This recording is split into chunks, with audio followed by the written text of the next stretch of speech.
Alright.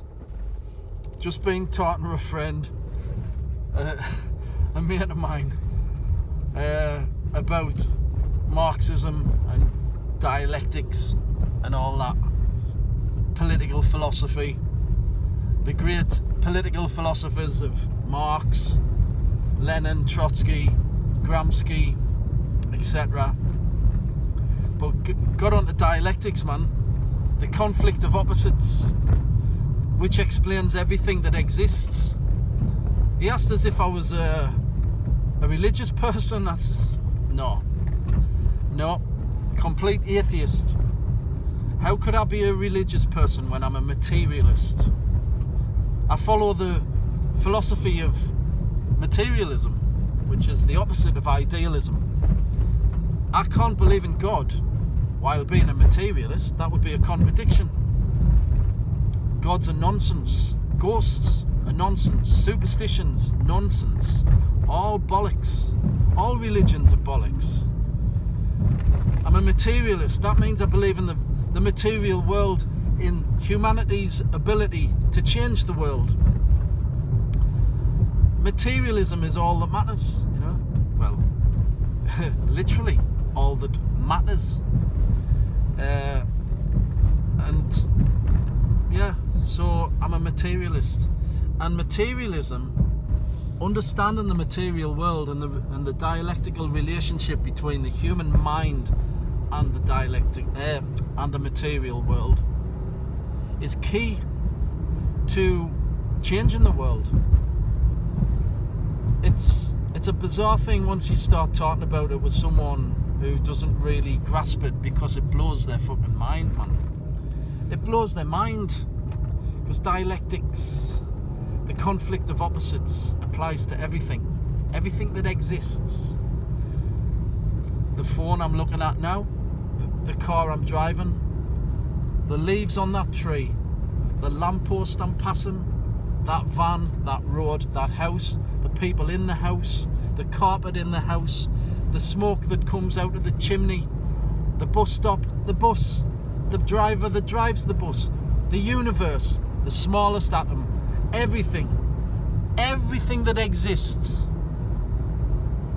is shaped by the dialectical conflict within, the conflict of opposites. Within you, there is a conflict of opposites right now. You're being torn apart, man. Torn apart by a contradiction. The contradiction of life and death. You're dying. You're dying right now. There are forces within you and without you that want you dead. And there are forces within you that want to keep you alive. And those forces are in permanent conflict. I say permanent, not permanent. Permanent while you are you, but ultimately not permanent, because those forces will eventually give way. There will be a negation of you. The conflict will give way to something else, which isn't you, which won't be you. It will have elements of you. Your physical elements will continue. There will be bits of you in whatever comes next, but it won't be you. It won't be the person that you are. It will be something else. Still matter, still material, but not you as you know yourself today. It will be something else entirely. And that's the case for everything. Everything. As I said to me mate, the steering wheel I'm holding right now won't always be this steering wheel. Won't always. Give it enough time and enough conflict of opposites within it, and the forces external to it acting upon it, and the steering wheel won't be a steering wheel. It will be something else.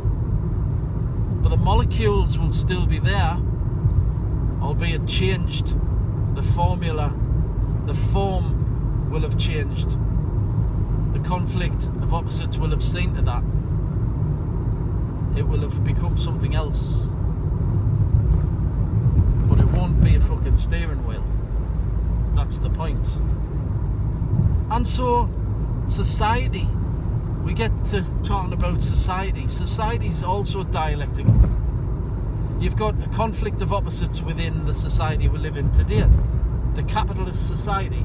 You've got a conflict of classes, which are diametrically opposed. The ruling class and the working class, whose interests are opposite. They're tearing each other apart.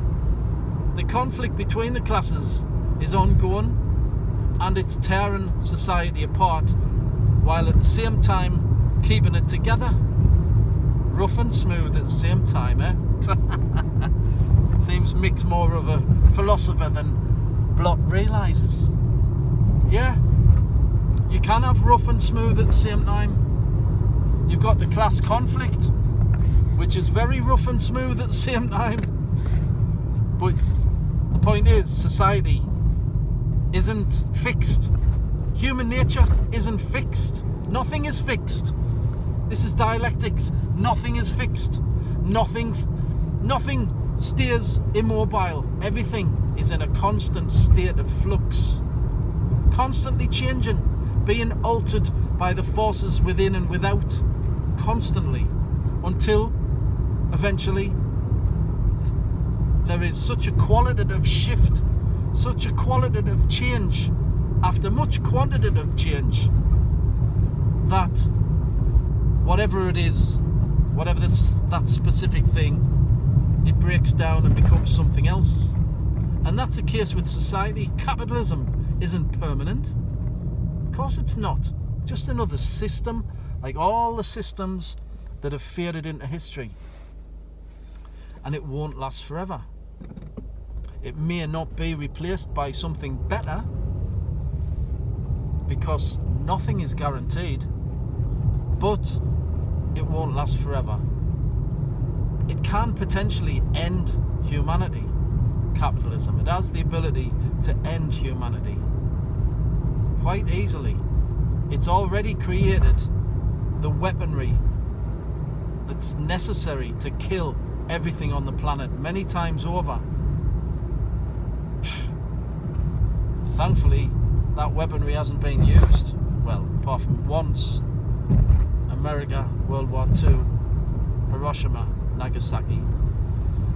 But those weapons of mass destruction have been developed so far, to such a level, that they can kill everything on the planet. Everything. Many, many, many times over. So capitalism has already created the ability to wipe out humanity. And not just through weapons either. Capitalism's also destroying the planet we live on. So there are numerous ways, and disease, of course. It creates disease. Capitalism has created numerous ways that humanity can be destroyed completely. That's madness, isn't it? So capitalism, it won't last forever. It'll either be replaced by socialism, or it'll wipe out humanity. One of those things will happen. One of those things will happen. I hope it's socialism, because nobody wants the end of humanity. That would be ludicrous, wouldn't it? But yeah, talking to me mate about dialectics, about Marxism, he didn't get much of what I was saying. Of course he's not experienced in the way that I am, but he did say he'd love to go on for a pint and talk more about it, because he's curious. He's naturally curious, and people who are curious can learn rapidly. It's people who are not curious who never learn, who fail to learn, who reject re-education. They reject new knowledge, and they cling conservatively to the status quo of their ideas and their current level of development. And That's a sad way to be, isn't it?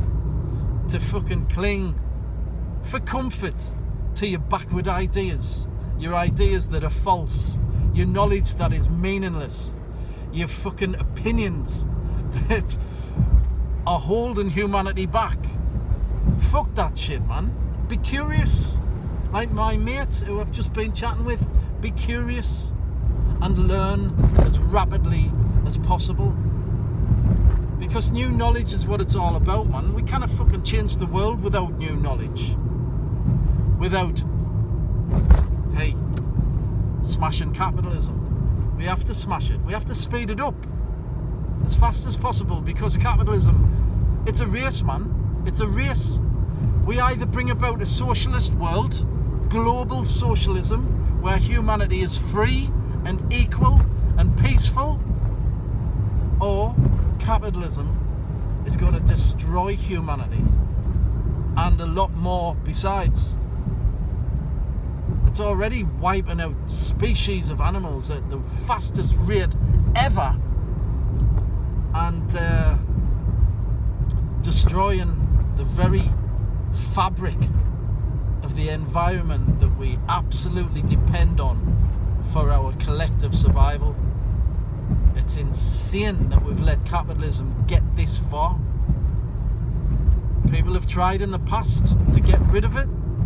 The Russian Revolution, which could have changed the world but didn't. The next revolution has to be bigger than that.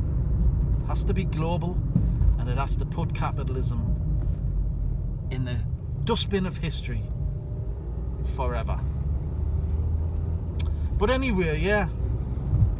Is Blot curious? I wonder if Blot's curious. I've seen no evidence of that so far. He seems to be quite conservative-minded. He is clinging egotistically to the status quo of his prevailing ideas. And that's a shame. Because we all have great potential for intellectual evolution. All of us, even Blot. Man. But not while you're deleting your comments and fucking pretending bigotry is all okay and fine. No, Blot, come on, man, come on. Get with the program. Find your curiosity. Develop your intellect. Stop being a conservative-minded buffoon. Give up the fucking bigotry, man. You're better than that. You've gone nowhere near your potential yet for understanding. But you could. Why not? Why not? Just do it. Just fucking do it, man. Come on. You know you want to. Anyway, I'm here now. Here? Where's here? There. Here, there, and everywhere. And I gotta go. For now. See you in the next one.